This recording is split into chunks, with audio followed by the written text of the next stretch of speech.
Ahoj všichni, vítám vás u dnešního videa.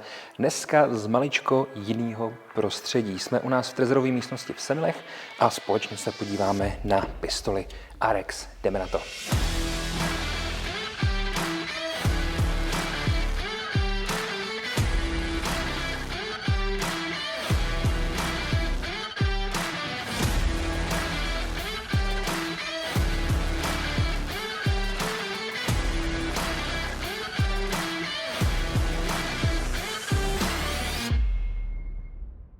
Konkrétně se potom jedná o model Arex Delta X druhé generace. Je to verze OR, to znamená, že tam můžeme nahoru přidat ještě kolimátor, tak, aby jsme se to mohli trošku víc vytunit. Obě dvě zbraně, které tady mám, jsou stejné, akorát jedna je šedivá, druhá je FDE. Tady to mám jakoby v základu a tady tu mám mírně potuněnou, to si tady taky potom ukážeme. Co se v dnešním videu dozvíte, je to naprosto jasný. Podíváme se na to, co vlastně je to za zbraň, řekneme si nějaký základní údaje a nebudeme z ní dneska střílet, bude to opravdu takový rychlý představení. Zároveň se podíváme, co dostanete v kufříku, rozděláme si ji, abyste viděli nějaký základní rozložení, zkrátka takový dost základní parametry. Takže se už nemusíme ničím zdržovat a pojďme se na to rovnou podívat. Výrobce Arex je slovenská společnost, která nám tady dodala takovýhle pěkný kompaktní řešení. Výhodou téhle zbraně je, že je relativně dost levná. V téhle úpravě, což je vlastně model X, takže takový crossover, máme tady možnost samozřejmě umístění toho kolimátora, jak už jsem říkal, a spoustu dalších super věcí, tak ta zbraň stojí do 15 000, což si myslím, že je super a je to relativně dobrá alternativa pro někoho, kdo třeba začíná s polymerovými zbraněma nebo kdo třeba nechce úplně nechávat tolik peněz, jako stojí třeba Glock nebo P10 nebo něco takového, tak si může vydat právě tímhle s tím směrem. Jelikož za mě je to relativně dost tomu Glocku podobný, ať už tím sklonem té pažbičky, ať už tím, jak je to udělané třeba trošku vevnitř a ať už tím, jak to funguje. Protože ačkoliv teda s tím tady nebudeme dneska střílet, tak už z toho něco nastříleného máme a musím říct, že ta zbraně je relativně dost spolehlivá. Pojďme se tady podívat na nějaký základní parametry, abyste vlastně věděli, o čem tady dneska mluvíme. Hmotnost zbraně je 541 gramů, ráže tedy 9x19 Luger, což už je tak nějak asi jasně i z toho popisku. Máme tady 17 nábojů v zásobníku, tedy 17 plus 1. Mimochodem obě dvě zbraně, jak je vidět pomocí těch vlaječek, tak jsou vybitý. V zásobníkách taky nic nemáme, takže se musíte bát, že bychom tady máchali nabitýma zbraněma. Je to všechno hezky v bezpečném stavu a zároveň okolo nás nikdo není, jsou tady všude betonové stěny, takže i takový bezpečný prostor, dá se to tak říct. Nějaký další parametry, máme tady vlastně, jak už jsem říkal, konstrukci crossover, co to znamená? Máme stejně dlouhou pažbičku nebo stejně dlouhý úchop, stejně komfortní úchop, jako je to u full size zbraně, ale máme o trošku kratší závěr, takže závěr tady z kompaktu a tělo té zbraně je tady z normální full size z plnohodnotné zbraně. Zbraň kategorie B samozřejmě, celková délka zbraně nějakých 16 cm, celková výška potom 13 cm, šířka 3 cm a délka hlavně v tomhle případě jsou 4 palce, což si myslím, že je samozřejmě super, jelikož je to kompakt, tak tady ani bychom nic jiného nemuseli čekat. Co se týče funkčnosti, tak je to samozřejmě striker fired a je to takový ten natažený zápalník, který není natažený úplně v celé dílce a tím, že promačkáváme spoušť, tak se donatáhne, překoná vlastně tu úroveň a cvakne nám do té zápalky a tím to vlastně vystřelí. To jsou tedy takové základní informace. Ještě máme samozřejmě černou, šedou a jak jsem říkal, FDEčko. Nahoru si klidně můžeme přidělat kolimátor a pojďme se teďka podívat, co vlastně dostaneme v tom balení. Já když se tady takhle rozdělám jednu tuhle krabici, tak abychom do toho viděli, tak se můžu klidně podívat, na co tady vlastně mám. Mám tady takový multitool, je to takový čištění, uvnitř kterého najdeme montážní tyčinky a najdeme tam samozřejmě i kartáčky, tak abychom tu zbraň mohli vyčistit. Takže základní čištění, líbí se mi, jakým způsobem je to tady udělané. Zase je to zbraň, která je relativně dost dostupná svojí cenou, ale máme tady takovouhle vychytávku, kterou bych klidně rád viděl i třeba u Glocku nebo u Cheesy, jelikož to vrazím někam do střelecké tašky nebo do kapsy a nemusím to řešit. Nikde mi to nebude nic špinit, protože to je pěkně takhle celý zavřený a zároveň si to můžu třeba použít i na něco trošku jiného, protože ta tyčinka uvnitř, ta vodící, tak je delší, než bychom čekali. Máme tady ještě další zásobník, máme tady jeden zásobník a druhý zásobník a máme k tomu samozřejmě výměnný hřbety. Takže tato zbraň disponuje i možností výměny těch hřbetů tak, abychom si to mohli co nejvíc uspůsobit svojí ruce, což je vždycky dobrý, jelikož každá ruka je maličko jiná a je dobrý, když tady na nás takhle výrobce myslí. Kromě toho tady ještě dostanu klasické podložky pro to, abych mohl zkrátka si uspůsobit tu zbraň kolimátoru, který potřebuju. A mám tady pochopitelně ještě nějaký montážní další věci, nějaký imbusy, šroubky navíc a tak dál. Krom toho tady najdu i například samozřejmě takovou tu brožurku s tím manuálem a podobné věci. To je všechno a samozřejmě mám tam i tu zbraň, to si myslím, že je relativně dost důležitý. A ta zbraň bude vlastně tím hlavním, s čím my tady budeme teďka manipulovat. Já jsem si z toho vyndal vlaječku, zbraně v bezpečném stavu, to znamená zásobník není uvnitř zásobníkové šachty a samozřejmě v komoře není žádný náboj. Cvak, hezky jsme si to vybili. Bezpečný směr, zase mě za to určitě nikdo bude nadávat, nicméně je to tak. A pojďme se teďka podívat na to, co tady vlastně ta zbraň nabízí takhle zvnějšku. Máme tady závěr, který je pochopitelně udělaný z kovu, vepředu má drážky, takže vy si to můžete nabíjet, natahovat, kontrolovat, jakým způsobem budete chtít. Což je samozřejmě super. Máme tady vepředu mušku, která má bílou tečku, vzadu potom máme hledí, který je bez teček, je to takový relativně dost rychlý, relativně dost se to chytá, za mě docela dobrý. Vepředu takový pěkně udělaný zúžení, zase kvůli tomu, aby se nám to dobře dávalo do pouzdra. Ze spoda potom montážní lišta pro světlo, laser nebo další věci, které budeme chtít. Když pak půjdeme dál, najdeme tady za mě moc pěkně udělanou texturu. Vlastně máme tady už jakoby odložení na palec nebo na ukazovák, který je zase pěkně drsný, je to hezky texturovaný tak, aby zkrátka jsme měli dost pozitivní pocit z toho, když to budeme mít v ruce. Potom máme samozřejmě vzadu další sedace a kompletně celá ta pažbička je vlastně předělaná oproti té první generaci nebo nějakým dalším pistolím od společnosti Arex a je tady opravdu ze všech stran.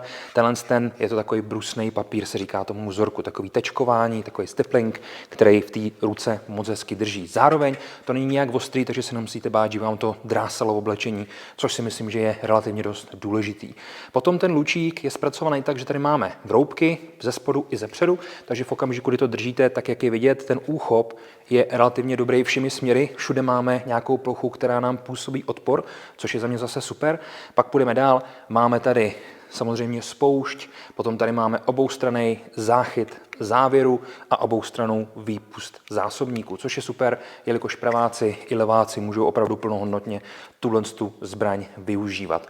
Když se pak podíváme nahoru na ten závěr, najdeme tady jednu takovou věc. Tady nahoře máme výstražník, který nám značí, že je náboj v komoře a vzadu potom máme otvor, který nám zase pomocí červené vlaječky značí, že ta zbraň je v nataženém nebo nabitém stavu. To znamená v kombinaci potom nahoře s tím výstražníkem a vzadu s tím výstražníkem s tou vlaječkou víme, že máme nataženo a náboj v komoře. Díky tomu samozřejmě potom můžeme předejít nějakým problémům, kdy bychom to museli radši ještě kontrolovat a tak dál, ale to už potom záleží na vás, jak s tím vlastně nabídete. Když pak půjdeme dozadu, najdeme tady plošku, která je plastová, to je vlastně udělaný kvůli tomu, abychom si tam mohli dávat nějakým způsobem ty malý kolimátory na zbraně a vzadu, jak už jsem říkal, hledí. Když se pak podíváme celkově na tu konstrukci, za mě je moc pěkně zpracovaná, co se týče té ergonomie, jelikož já úplně v pohodě s tím můžu fungovat jakýmkoliv způsobem chci, hezky se to drží, hezky se to chová, není to nic, co by mě nějakým způsobem chtělo vyklouznout z té ruky, zkrátka je to dost intuitivní, i to nahazování je potom taky moc pěkně řešený, takže za mě z toho hlediska opravdu hezky zpracovaná zbraň. Měli bychom si říct ještě něco o bezpečnosti, jelikož samozřejmě je spousta z nás, já mezi ně patřím, který rádi nosíme náboj v komoře, když už nosíme. Protože zkrátka je to 100% jistota a nikdo by mohl tady teďka říct, že to je nebezpečný. Samozřejmě záleží, jak to vnímáte, někdy si to můžeme probrat na nějakým videu, ale za mě je mnohem víc nebezpečný nosit tu zbraň nenabitou, nenataženou, jelikož v okamžiku, kdy začnete řešit nějakou stresovou situaci a nemáte nasušeno a nemáte opravdu ty zkušenosti s tím, jak rychle a o co třeba tu zbraň natáhnout, když máte zaměstnanou slabou ruku, tak to může být velký problém. Takže za mě vždycky lepší náboj v komoře a mít naučenou tu mechaniku toho zacházení tak, že vím, že ta zbraň je v okamžiku, kdy vytáhnu, v tom nebezpečném stavu a nemusím ji natahovat. Tak, máme tady, jak jsem říkal, ty dvě možnosti těch výstražníků, kterými značí, že ta zbraň je aktivní, že je použitelná k nějaký střelbě. No a mám uvnitř ještě systém 3 pojistek, nebo respektive 2 uvnitř a 1 na tom lučíku nebo na té spoušti, teda jako takový. Mám tady standardní, v okamžiku, to natáhnu, mám tady standardní, jak je vidět krásně, pojistku spouště, podobně jako bychom našli u pistolí Glock, nebo respektive u všech pistolí, které mají vlastně ten systém toho polopřednataženého zápalníku a uvnitř mám ještě 2 další bezpečnostní pojistky a to je pádová pojistka a blokace zápalníku. Podobně jako bychom to našli u ostatních Striker Fired pistolí nebo respektive třeba i u Glocku tak dále, jelikož to jsou takové standardní pojistky, tedy 3pojistkové řešení, které bychom tady mohli najít a které vlastně najdeme u podobných zbraní. Tak, co bychom se tady o tom mohli říct dál? Já si myslím, že teď bychom si to klidně mohli rozdělat tu zbraň, podívat se dovnitř, abychom viděli, jak to vlastně uvnitř vypadá. Ta rozborka je úplně stejná jako u Glocku, tedy vytáhli jsme zásobník, vybili jsme zbraň, teď si jenom stáhnu dozadu rukama, slabý ruky stáhnu, jenom ten záchyt a posunu to trošku dopředu, a teď se nám to maličko liší, jelikož já ten závěr takhle jenom vyklopím. To znamená, nevytahuji ho úplně dopředu, a jenom ho takhle vyklopím do strany. Díky tomu se dostanu dovnitř, tady nějaká vratná pružinka, samozřejmě hlaveň a můžeme se klidně podívat, jak je to vevnitř řešený. Za mě je to opravdu hodně podobný tomu Glocku, jelikož ta konstrukce u Glocku je zkrátka vychytaná, funguje dobře, takže tady to máme vlastně velice podobně. Mám tady nějaký vytahovač, mám tady nějaký záchyt, mám tady nějakou tu blokaci toho zápalníku, jak už jsem říkal. A co se týče potom té spodní strany, tak tady určitě uvidíte taky spoustu podobností s pistolema od výrobce Glock. Samozřejmě potom ta sborka je velice jednoduchá, vrátím tam hlaveň, vrátím tam vratnou pružinu a následně potom jenom vlastně nasadím. Je to dejme tomu asi centimetr, ono to poznáte, takže vám tam ta zbraň krásně takhle zapadne a jenom to stáhnu dozadu, takže opravdu je tam nějaký 2-3 mm, tak aby ta zbraň zase zapadla zpátky do těch kolejí a byla použitelná. Takže to je vlastně jakoby k tomuhle tomu. Pojďme se podívat teďka tady vedle, tady mám tu zbraň už maličko nastrojenou, řekneme si pár nějakých dalších informací. Líbí se mi, že za cenu těch necelých 15 000 tady vlastně dostaneme takhle pěkně modulární věc, která je schopná vypadat ve výsledku takhle. To znamená, mám tady kolimátor, je mi jedno, jestli tam budu mít RMR nebo SRO, nebo jestli tam budu mít ten Vortex, vepředu zase je mi úplně jedno, jestli tam budu mít ten Streamlight, anebo si tam dám něco jiného. Za mě to vypadá komplexně moc pěkně a potom s tím vlastně, kolik to stojí, tak jsem schopný ušetřit nějakých 5-6 tisíc oproti ostatním pistolím a vlastně vrazit to třeba do pořádné svítilny nebo částečně si zaplatit ten kolimátor, který na tom budu mít. Na závěr taková informace, tato zbraň se vyrábí celkem ve 3 velikostech, máme LM a X. L je plnohodnotná zbraň, co se týče velikosti, tedy je to takový Glock 17. Následně potom mám to M, což je vlastně takový kompakt, to je v tomhle případě třeba Glock 19. A potom mám vlastně tohle X, což je ten crossover, tedy plnohodnotný tělo, zkrácený závěr, zkrácená hlaveň. A v tom případě to 19X, nebo zkrátka ten druhý Glock, který tomu číslování odpovídá. Popravdě už se v tom občas trošku ztrácím, jelikož toho mají opravdu hodně. Tak, co tady vlastně dostaneme za tu cenu těch 15 000? Za mě je to zbraň, která nabízí perfektní modularitu, takovou jako například Glock 17 generace 5, který vlastně už má nahoře to MOS, to znamená montáž a je zkrátka tak nějak upravený, přední sradce a tak dál. Zároveň ta ergonomie a ta pohodlnost, to pohodlí toho úchopu je za mě moc pěkně řešený, moc pěkně udělaný. Je jasně vidět, že společnost Arex tady čerpala už ze zbraní, které jsou prakticky hotový, vyrobený a už jsou, dejme tomu, ostřílený, už jsou zajetý, takže se ví, co je na nich špatně. Takže ano, jasně, kopírovali, ale kdo nekopíruje, tak neví, protože všechno už je víceméně vymyšlený a je velice složitý přijít s něčím opravdu inovativním, co by změnilo ten trh, kor potom v téhle cenové kategorii.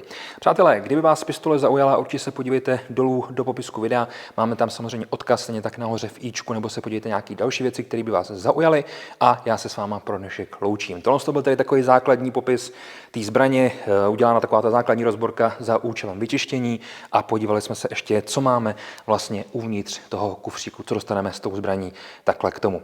Díky moc ještě jednou, mějte se krásně, moje jméno Lukáš a tohle to byl kanál Top Army Shopu a pistole Arex Delta generace 2, model X v ráži 9x19 s možností instalace toho optického zařízení.